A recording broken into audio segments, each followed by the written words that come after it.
శ్రీమన్మహాగణాధిపతయే నమః. జై శ్రీరామ్.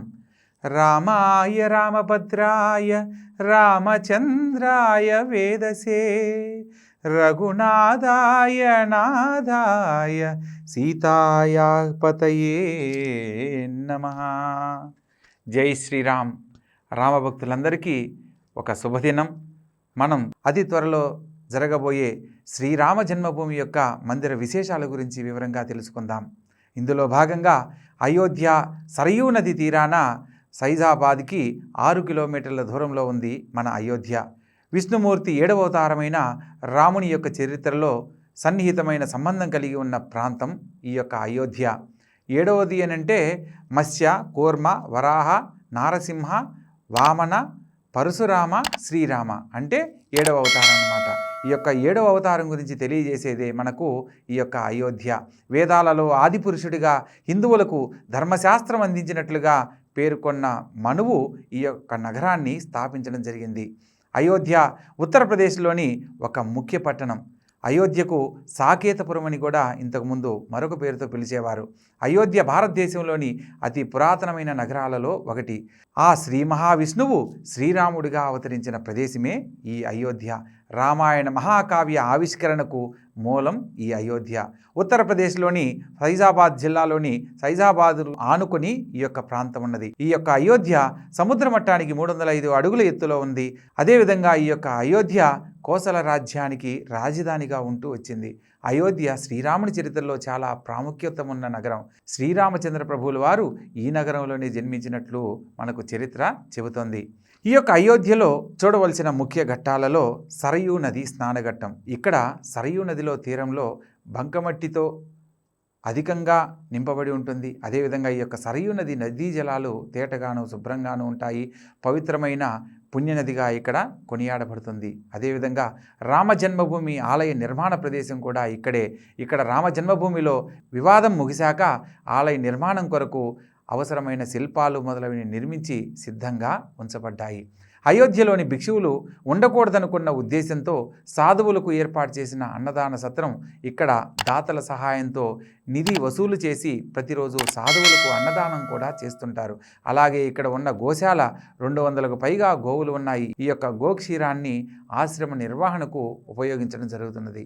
మరొక దర్శించవలసిన క్షేత్రం కౌసల్యాదేవి మందిరం. ఇక్కడ శ్రీమునికి జన్మనిచ్చిన కౌసల్యాదేవికి ఇక్కడ మాత్రమే మందిరం నిర్మించబడి ఉంది.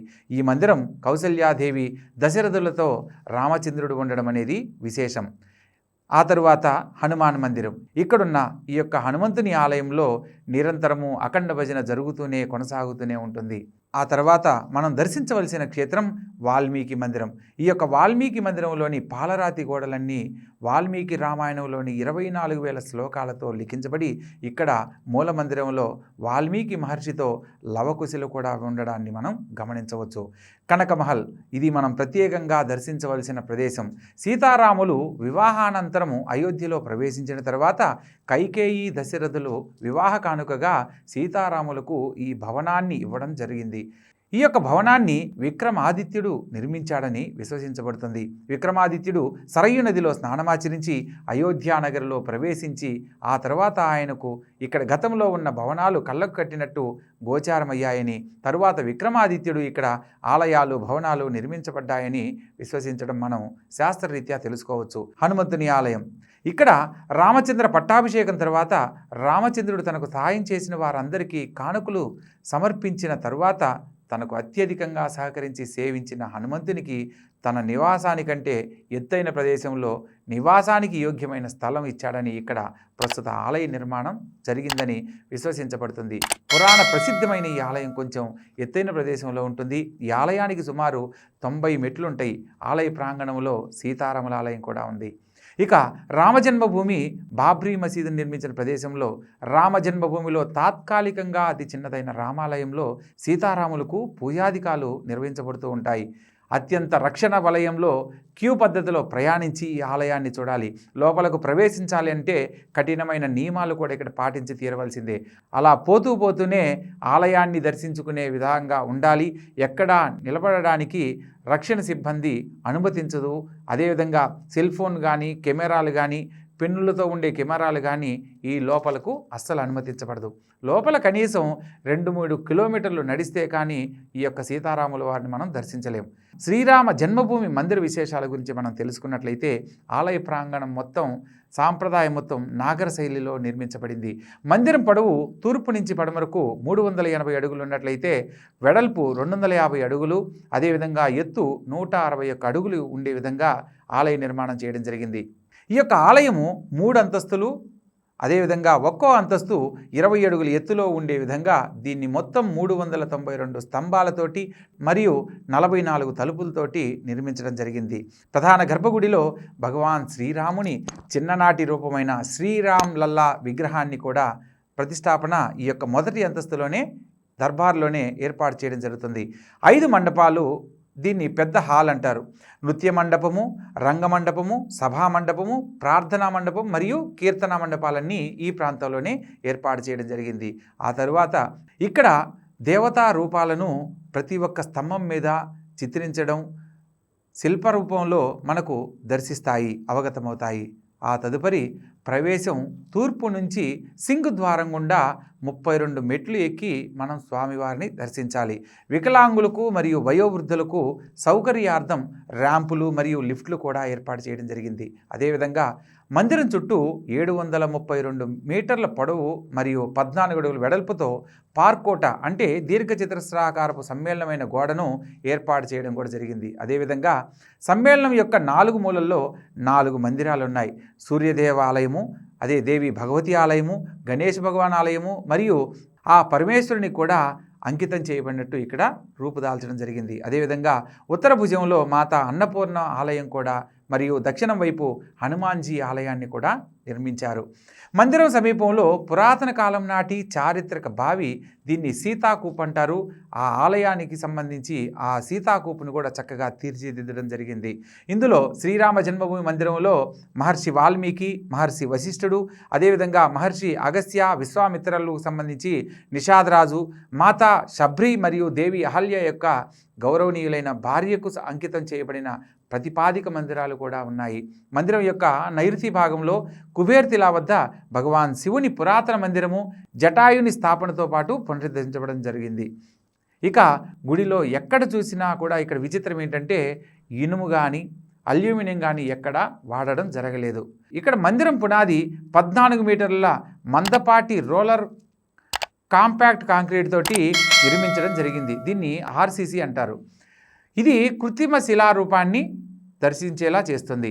ఇక నేల తేమ నుండి రక్షణ కోసం గ్రానైట్ను ఉపయోగించి 21 అడుగుల ఎత్తైన పునాదిని కూడా నిర్మించడం కూడా జరిగింది. ఇక 25,000 మంది వ్యక్తుల సామర్థ్యంతో ఒక యాత్రికుల సౌకర్యార్థము పిఎఫ్సిని నిర్మించడం జరిగింది. ఇది యాత్రికులకు వైద్య సదుపాయాలు మరియు లాకర్ సౌకర్యాన్ని ఇక్కడే అనుకూలంగా ఉండేలా ఏర్పాటు చేయడం జరిగింది. కాంప్లెక్స్లోని స్నానపు ప్రాంతము, వాష్రూములు, వాష్ బేసిన్లు, ఓపెన్ ట్యాపులు మొదలైన వాటితో ప్రత్యేక బ్లాక్ కూడా ఇందులో నిర్మించారు. ఆలయం పూర్తిగా భారత సాంప్రదాయ శిల్పకళా నైపుణ్యానికి మరియు స్వదేశీ సాంకేతికతను ఉపయోగించి నిర్మించడం జరిగింది. 70 ఎకరాల విస్తీర్ణంలో 70% పచ్చగా ఉండే పచ్చదనంతో పర్యావరణ నీటి సంరక్షణకు ప్రత్యేక ప్రాధాన్యతనిస్తూ దీన్ని నిర్మించారు. ఈ యొక్క అయోధ్యలో దర్శించవలసిన క్షేత్రాలలో ఈ ఆలయంలో హనుమాన్ గర్హి అనే ఒక ప్రాంతం ఉన్నది. శ్రీరామచంద్ర ప్రభుల వారికి అత్యంత గొప్ప భక్తుడైన ఆంజనేయ స్వామి వారి ఆలయం. అయోధ్య రైల్వే స్టేషన్ నుంచి కేవలం 1 కిలోమీటర్ దూరంలో ఈ యొక్క హనుమంతుని ఆలయం ఉంది. హనుమంతుణ్ణి అయోధ్యకు రక్షకుడిగా భావిస్తారు. శ్రీరాముని దర్శనానికి వెళ్లే ముందు ప్రతి ఒక్కరూ హనుమంతుని ఆలయం అనుమతి తీసుకొని అయోధ్యకు వెళ్ళాలి. మనం తిరుపతికి వెళ్ళినప్పుడు ముందు వరాహస్వామిని దర్శించి ఆ తర్వాత ఆ తిరువేంకటేశ్వర స్వామిని ఎలా అయితే దర్శిస్తామో అదేవిధంగా ఇక్కడ అయోధ్యలో శ్రీరామచంద్ర ప్రభుల వారికి బంటుగా ఉన్న ఆంజనేయ స్వామి వారి ఆలయాన్ని సందర్శించి ఆ తర్వాత శ్రీరామచంద్ర ప్రభుల వారి అయోధ్యలో ఉన్న స్వామివారిని దర్శిస్తామన్నమాట. ఈ ఆలయాన్ని 300 సంవత్సరాల క్రితం స్వామి అభయ రామదాసు సన్నిధిలో సిరాజ్ ఉద్దౌలా స్థాపించారు. ఈ ఆలయం రాజద్వారం ముందు ఎత్తైన గుట్టపై నిర్మించబడింది. అయోధ్యను కాపాడేందుకు వచ్చిన హనుమంతుడు ఇక్కడే ఉండేవారని చాలామంది నమ్ముతారు. ఈ వాయుపుత్రుణ్ణి దర్శనం కోసం భక్తులందరూ సుమారు 76 మెట్లు ఎక్కాల్సి తీరాల్సిందే. తదుపరి దేవకాళి ఆలయం. ఈ యొక్క దేవకాళి ఆలయము అయోధ్యకు నైరుతి దిశలో ఉన్న ఫైజాబాద్ నగరంలో నిర్మించబడింది. ఈ ఆలయంలో ప్రతిష్ఠించబడిన మాతా గిరిజాదేవి ఆలయము విషయానికి వస్తే సీతాదేవి తనతో పాటు ఈ విగ్రహాన్ని తీసుకొచ్చిందని నమ్ముతారు. దశరథ మహారాజు దేవకాళి ఆలయాన్ని నిర్మించి ఇక్కడ ఈ విగ్రహాన్ని ప్రతిష్టాపన చేయడం జరిగింది. ఈ ఆలయం వివరాలు రామాయణం పూర్తిగా తెలియజేయబడ్డాయి. ఇక నాగేశ్వరనాథ్ ఆలయం. అయోధ్యలో నాగేశ్వరనాథ్ అత్యంత ప్రసిద్ధి చెందిన దేవాలయం. శ్రీరామచంద్ర ప్రభుల వారు ఈ ప్రాంతంలో స్వయంగా శివలింగాన్ని ప్రతిష్ఠించాడని చెబుతారు. ఆ తర్వాత శ్రీరాముని కుమారుడైన కుశ అయోధ్యలో ఈ ఆలయాన్ని నిర్మించాడు. శ్రావణ మాసంలో ఈ ఆలయంలో భక్తుల రద్దీ విపరీతంగా ఉంటుంది.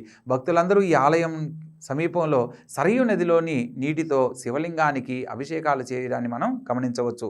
ప్రత్యేకంగా గుప్తర్ ఘాట్ అని ఇక్కడ మరొక ప్రదేశం కూడా మనం వీక్షించవలసిన ప్రదేశం. ఇక్కడ అత్యంత అందమైన ప్రకృతి అందాలతో ఉండే 6వ ఘాట్ అన్నమాట. ఈ ప్రదేశంలో శ్రీరామచంద్ర ప్రభుల వారు సీతాదేవి లక్ష్మణులు కలిసి రహస్యంగా జల రవాణా చేశారని నమ్ముతారు. అందుకే దీన్ని గుప్తర్ ఘాట్ అని పిలుస్తారు. గుప్తం అని అంటే రహస్యం అని దాని అర్థం అనమాట. ఈ నది ఒడ్డున అద్భుతమైన రామ మందిరం కూడా ఉంది. ఆ తర్వాత దర్శించవలసిన భవనం కనక భవన్ అంటారు. ఇక్కడ కనక భవన్ అనేది చాలా అద్భుతమైన దేవాలయం. శ్రీ సీతారామాంజనేయులు వారు రామలక్ష్మణుల విగ్రహాలు దర్శనమిస్తాయి. రామాయణం ప్రకారము రాముని తల్లి కైకేయి తన అత్తగారింటికి వచ్చినప్పుడు సీతాదేవికి ఈ భవనాన్ని బహుమతిగా ఇచ్చిందని నమ్ముతారు. ఈ ఆలయం శిల్పకళా వైభవానికి సంకేతంగా మనం చెప్పుకోవచ్చు. అదేవిధంగా రామ్కి పైడి అని మరొక క్షేత్రం కూడా కలదు. ఇక్కడ రామ్కి పైడి సరయూ నది ఒడ్డున ఉన్న అయోధ్యలోని అత్యంత ప్రసిద్ధ ఘాటు. ప్రతి సంవత్సరం ఇక్కడ చోటీ దీపావళి నాడు దీపావళి పండుగ నిర్వహిస్తారు. ఇక్కడికి వచ్చే భక్తులు సరయూ నదిలో స్నానాలు చేసి మతపరమైన ఆచారాలను ఆచరిస్తూ ఉంటారు. ఇక్కడ భక్తులు స్నానాలు చేసేందుకు ఇక్కడ పాలక మండలి ప్రత్యేక ఏర్పాట్లు చేయడాన్ని కూడా మనం గమనించవచ్చు. తదుపరి రామ్ కథా పార్క్ అన్నమాట. ఇక్కడ అయోధ్య వెళ్ళినప్పుడు రామ్ కథా పార్కును తప్పకుండా దర్శించి తీరవలసిందే. శ్రీరాముడి జీవితానికి సంబంధించిన ధార్మిక ఇతర కార్యక్రమాలను ప్రతిరోజు ఇక్కడ జరగడాన్ని మనం గమనించవచ్చు. ప్రతిరోజు సాయంత్రం ఇక్కడ అద్భుతమైన లేజర్ షో నిర్వహించబడుతుంది. అంటే రామాయణ విశిష్టత గురించి మనకు లేజర్ షోలో ఇక్కడ ప్రదర్శన చేయడం జరుగుతుంది. ఈ ప్రదేశంలో ఉదయం నుంచి సాయంత్రం వరకు జనసందోహంతో నిండి ఉండడాన్ని కూడా మనం గమనించవచ్చు.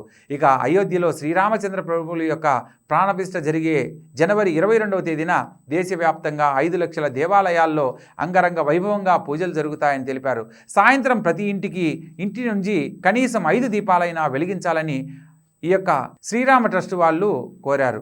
జనవరి 26వ తేదీ తర్వాత మాత్రమే దర్శనం కోసం ప్రతి ఒక్కరూ ఆలయానికి రావాలని సూచించడం జరిగింది.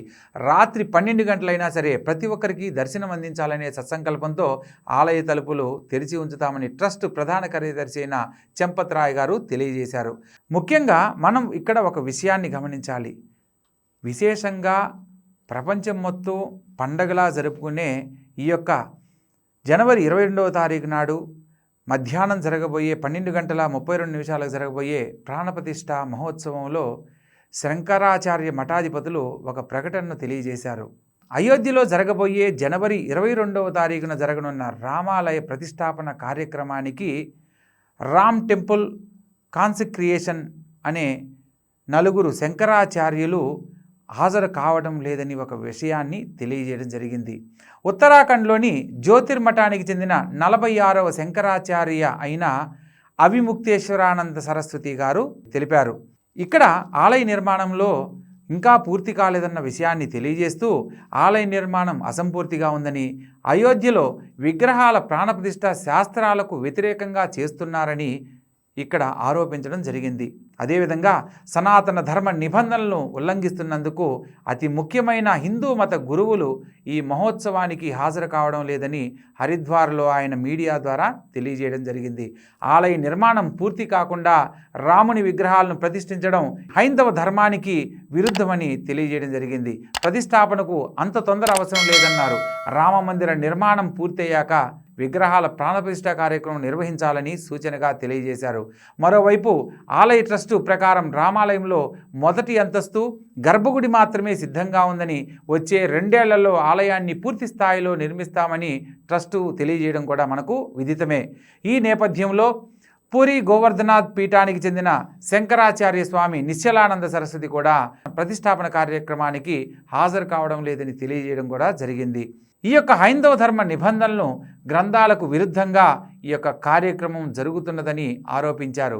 మనది హిందూ మతం కాదు, హైందవ ధర్మము. ధర్మాన్ని అనుసరించిన వాడు శ్రీరామచంద్ర ప్రభువుల వారు కాబట్టి అటువంటి శ్రీరామచంద్ర ప్రభువుల వారికి సంబంధించిన ప్రతిష్టాపన విషయంలో హైందవ ధర్మాలను తప్పనిసరిగా ఆచరించాలి. స్కాంద పురాణం ప్రకారం కర్మలు సక్రమంగా నిర్వహించకపోతే విగ్రహంలోకి చెడు శకునాలు ప్రవేశిస్తాయన్న విషయాన్ని కూడా ఈ యొక్క శంకర మఠాధిపతులు తెలియజేయడం జరిగింది.